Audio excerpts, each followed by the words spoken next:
Hergatt grew up in Australia and won several awards for his cooking, including Best Young Chef, and now he is winning awards here in America. Less than a year ago, he opened Junie, a boutique restaurant inside Manhattan's Hotel Chandler, and it's already been named Best New Restaurant by Esquire magazine. Chef Shaun Hergatt, welcome to the dish. Thanks for being here. Good morning. What have we got in front of us? It looks beautiful. You know, I think this is a bit of an homage to summer, and I think it's something that is quite comforting and very casual.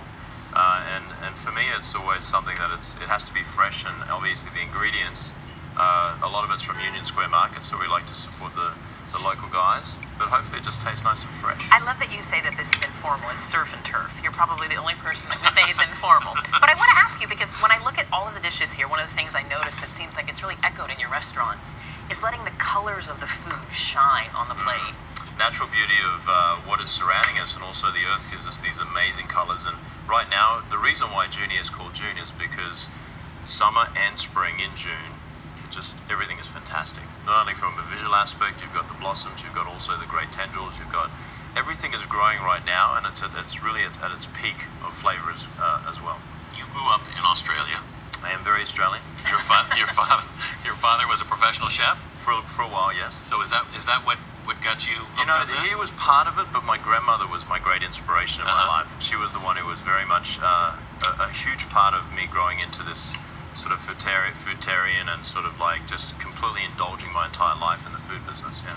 You know, we have a lot of chefs that talk about seasonality and the importance of it, but I think you're the first one that I've read that says if a product is only right for like 2 weeks, that's the length of it being on the menu. How challenging is that? You know, it is a challenge, but I think the wonderful thing about it is we have these micro seasons now, because as we all know, this winter was pretty brutal. It also lasted halfway through spring, so the dynamics of the way that the weather patterns are changing dramatically. And what we do is we follow those micro seasons to understand when the things are growing. We pick them, we cook them, we present them, we eat them. When they're no longer at its peak, then we move on to something else. It's inspiring. Now let me take you back to Australia for a minute, because you're inspired by your grandmother. You start a restaurant there. Yes. And your career as a chef takes off there. So what brings you to the United States? You know, it was a funny thing. I think that I had an option when I was a young man.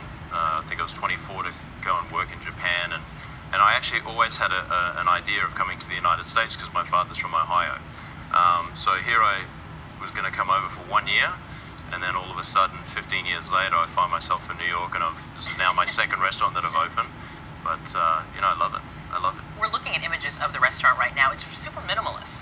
Yeah, I think we like to highlight the food on the plate, keeping in mind that in my mind anyway, I think that's what you're there for a restaurant, right? You get to sit down, you have a great drink, and you have hospitable situation, and you also have great food. But that being said, I read that you said the way to really experience one of your meals is to do the 10-dish tasting menu. Well, what we start out with is you actually have 8 canapes, then you'll have 10 savory dishes and sweets, and then you'll have 4 petit fours.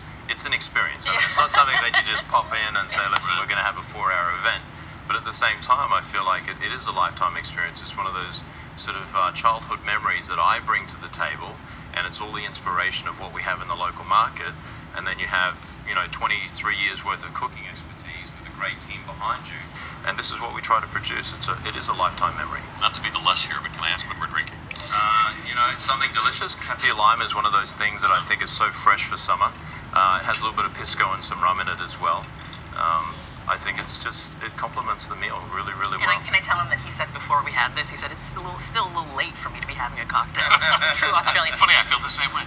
We didn't get really a chance to go over what some of the dishes are, though. So start from this side, and it's lobster. Obviously, it looks like some sort of sabayon, but I'm sure I have that incorrect. Actually, that's pretty good. I even said it right, didn't I? So walk us through what we're eating. You've got this big foodie inside you. Yeah, I do. She does. Screaming to get out.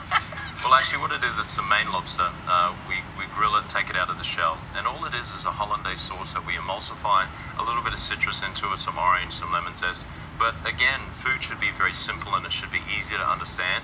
Classically, you've got this sort of hollandaise that everyone associates with, and then we also got these elderflowers that we picked up from Union Square, which I find has a very floral note to it too, and it's also quite healthy for you. We should know that for folks that there's a fabulous outdoor food market at Union Square, which is what you're talking about. Yeah, well, my restaurant's only a few blocks up the street, so I spend a lot of time there digging around and finding all those beautiful little things. And I think especially now, the sun's really strong, and I feel like there's a lot of stuff that we can use. It's an absolutely beautiful plate of food, and it's delicious. Chef Shaun, if we can get your signature on this. Oh, this is fun. I want to ask you, though, as you sign that dish, if you could have this meal with anyone, past or present, who would that person be? I think I've thought about this quite often, and it's actually somebody who lives, and it would be my grandmother.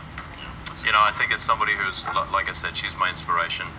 She's 84 years old now. I don't get to see her as often as I should, but if there's somebody I want to spend my time with, it's her, and especially have a great meal. I'm sure she'd be very proud. Yeah. Chef Shaun Hergatt, thank you again, and for more on Shaun and the dish, head to our website at CBS This Morning.